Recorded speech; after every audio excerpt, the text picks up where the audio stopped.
Hello and welcome to Art with Miss Michelle. Today I'm going to show you how to build a mason bee house. Mason bees are excellent pollinators and you definitely want to attract them to your garden because they'll help pollinate and give you beautiful flowers and lots of fruits and vegetables if you have a garden.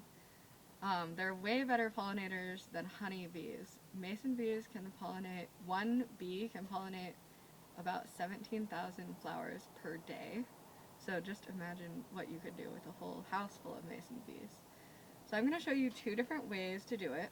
I'm going to show you one way out of wood and then one way out of using like a jar or some kind of container that you might find around your house if you think the wood will be too much of a challenge. So if you want to do the wood method, it's kind of like a birdhouse. You'll need any kind of scrap wood you have lying around. I like to keep these cedar fence posts. These are just from Home Depot and they're about $3 each, but they're really good for doing all different kinds of projects. And then I have some scraps left over from a different project that I'm going to use for the roof. Any kind of wood you have will work as long as it's not pressure treated, because that will be not good for the bees. I'm also going to need a saw, some measuring tools, a ruler would work. I have a tape measure and this measuring tool, some safety glasses, hammer and nails, a pencil, and then I'm going to make tubes to go inside my house. So paper towel tubes would be better. I don't have any, so I just have these. Some masking tape, and then paper and scissors, and some different size things to roll your paper around to make the tube shape. And then if you don't want to do the wood,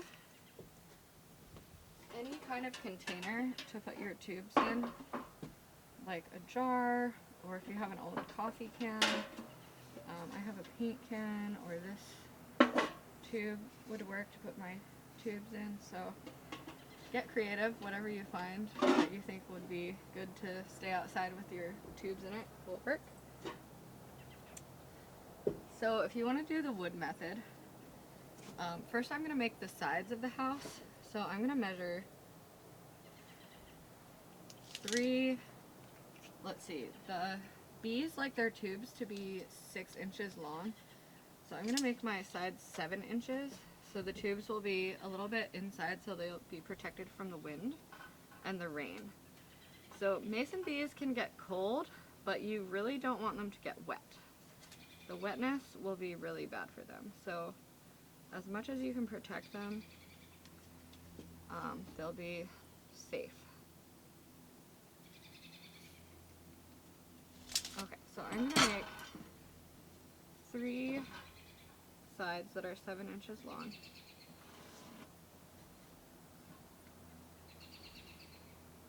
And you might need to have your mom or dad help you with this part. And then I'm going to put my safety glasses on, and I'm going to saw my sides.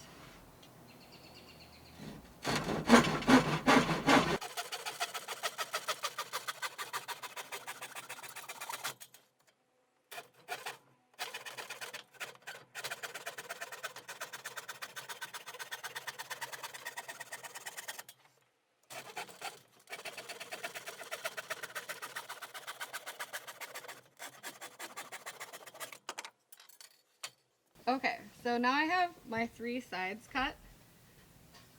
So I have this extra wood here. I'm going to use one of these pieces to make a little bit of a roof to protect them from any rain. But if I don't have any extra wood, I could just make my last side a little bit longer. So these are 7 inches. I might make the last side 9 inches, so it has a little bit of an overhang, so it'll be just a built-in roof. Since I already have my roof, I'm just going to make this the same size as the other sides.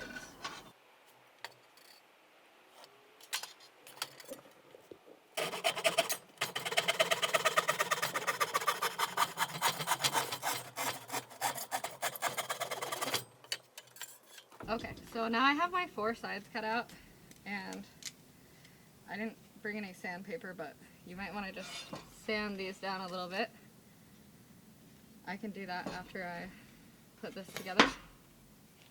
So I just have some small finishing nails here. So you might need to have someone help you hold these pieces together. But I'm just going to take my nails and I'm going to put one on each side near the corners and nail this together.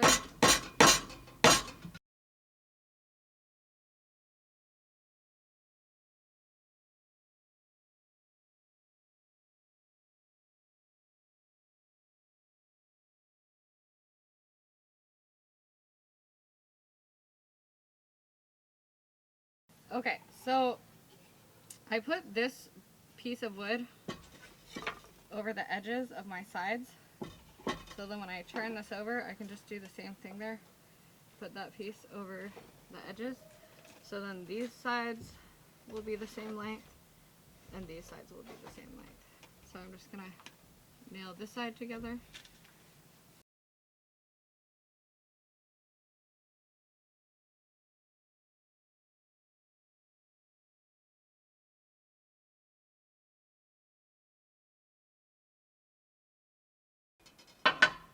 Okay, so now I have the shape of my house. So for the back, I'm just gonna make the back a little bit longer. And I don't really need to measure it. I just want to make it a little bit longer so that I can drill a hole in here and then I can use that to hang it up.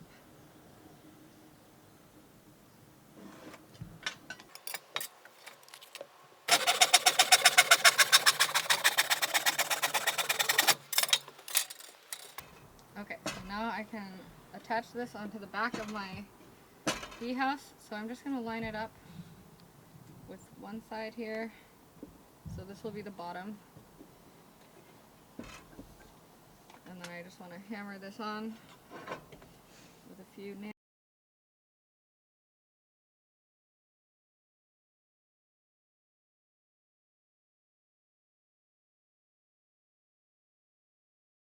Okay, so now I have my house.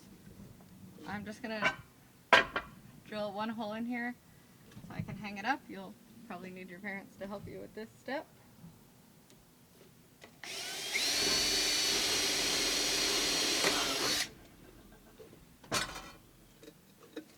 Okay, so now I just need to add the roof.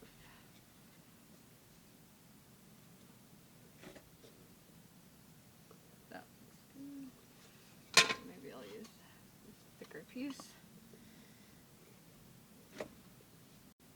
So you probably don't need one quite this big, but I want to make sure my bees don't get wet, so I'm going to say bigger is better than smaller and make sure they're nice and protected from the rain.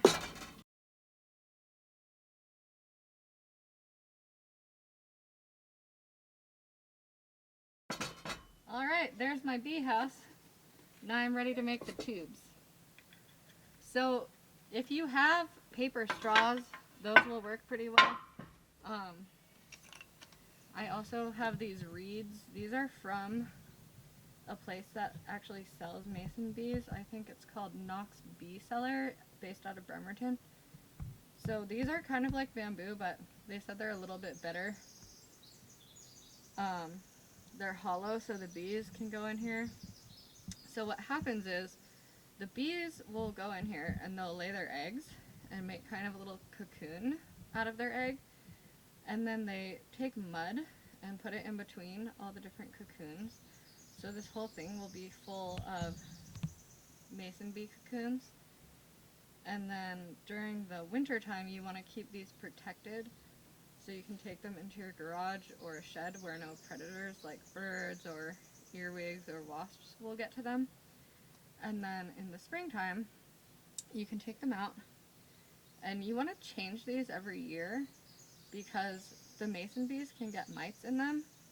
So if you use something like these, or you can make your tubes out of paper, then you can get rid of them after the bees hatch in the spring and make new ones every year pretty easily and inexpensively. So Like I said, you want them to be at least 6 inches long, so if you have a paper towel or a wrapping paper roll, that would be better. I'm just going to show you how to do it with this. I'm going to cut it in half, and I'm going to take some masking tape.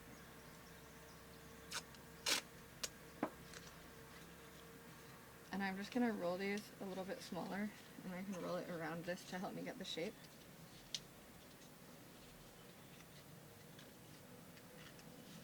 And then tape that up.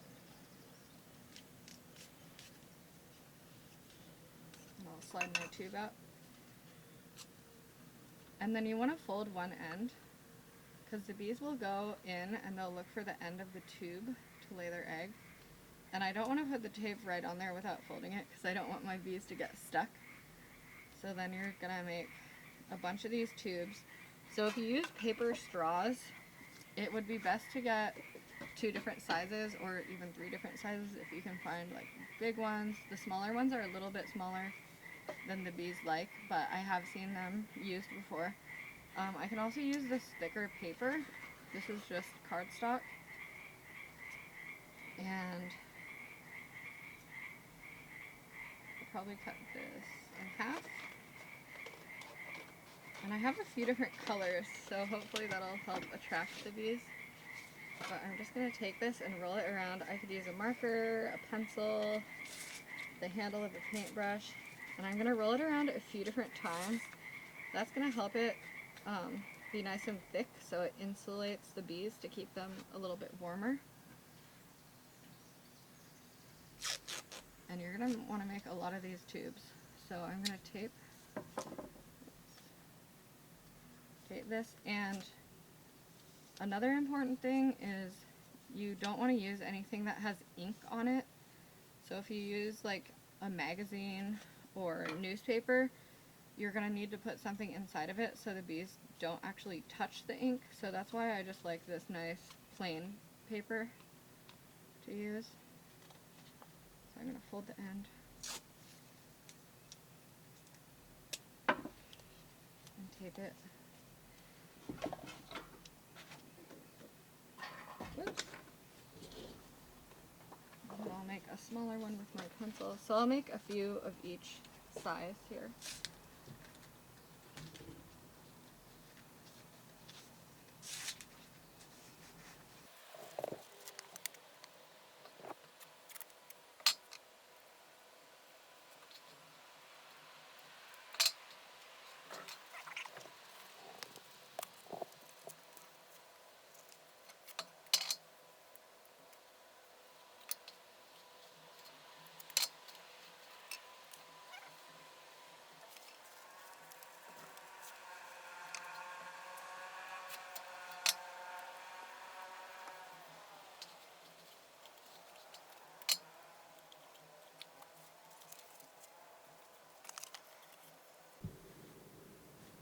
Okay, I have all my tubes made, but before I put them in, I think I'm just going to decorate the outside of my bee house a little bit. If I add some color, maybe I'll attract some more bees. So I'm just going to paint a little mason bee and maybe some flowers on the outside of my bee house.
Okay, so I've decorated the side of my bee box, or my bee house.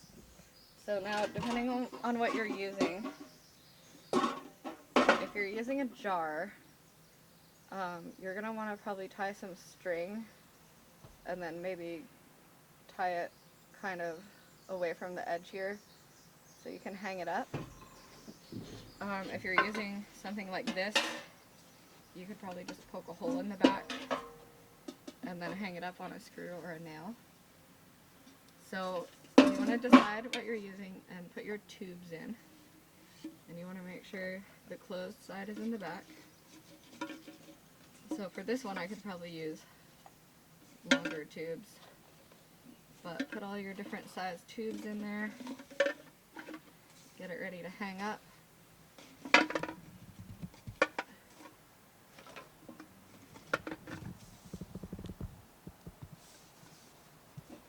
I'm going to put mine in here.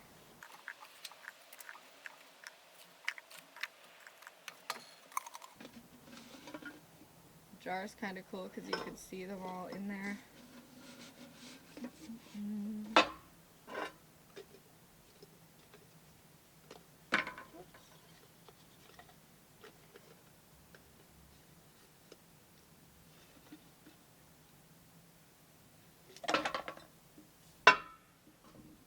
I'm just going to put all of mine in here and get ready to find a good spot for it.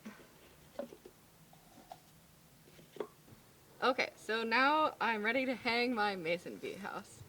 So I have one that's already here. I actually bought this at the Home and Garden show, and they gave me some tubes with mason bees in them.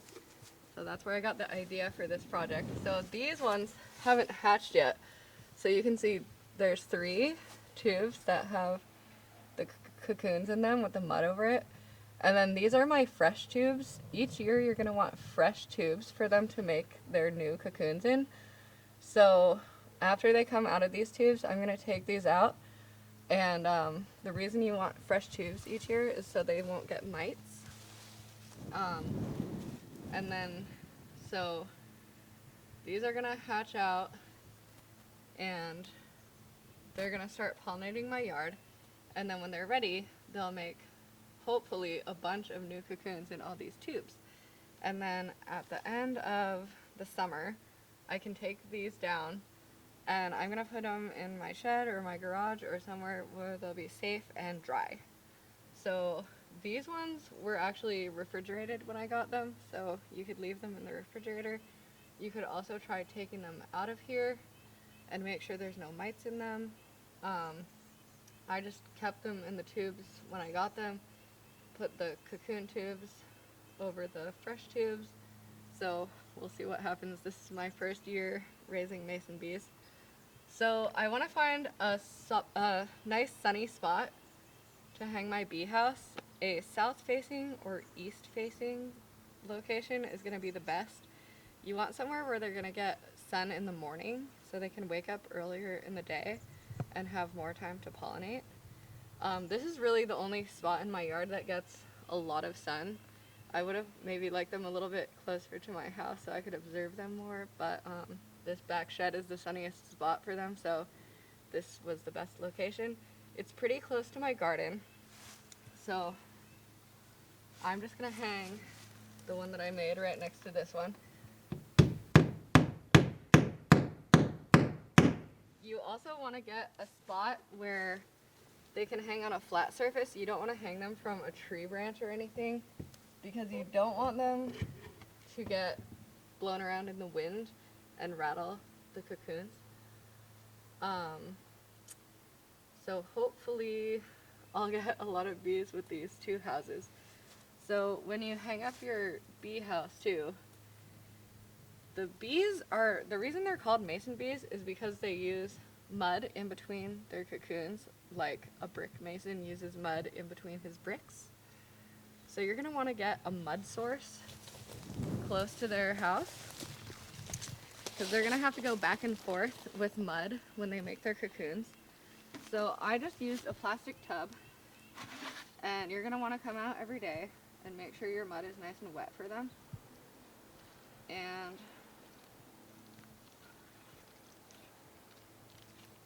you want to make sure your mud it has a high clay content. And then I also put some flowers out here right next to the mud, so hopefully they'll find it really easily, and right when they wake up they'll have a nice snack. If you do have mason bees in your yard, you want to make sure there's always going to be some kind of flower for them to eat throughout the summer. So even just dandelions or any kind of natural wildflowers like these little purple ones would be good. And you also want to be careful not to use any harmful chemicals or pesticides that will hurt the bees if they eat the flowers. Okay, so as you can see, you can make many different shapes and sizes of mason bee houses. It really doesn't matter how they look as long as they have plenty of tubes to lay their eggs in, and you want your tubes to be at least 6 inches long. They can be longer than 6 inches. In fact, the deeper the tubes, the better. The mason bees actually determine which eggs are going to be females and which eggs are going to be males, and they lay the female eggs further back in the tubes. So the longer tubes and the more long tubes you have, the more female bees you'll get, and that means the more eggs they can lay each year when more and more females come back. So if you want to have a nice healthy bee population, make sure you have some nice long tubes, make sure they're protected from wind and rain, and make sure they have plenty of food and a mud source nearby. Alright, thanks for watching my video, and happy beekeeping.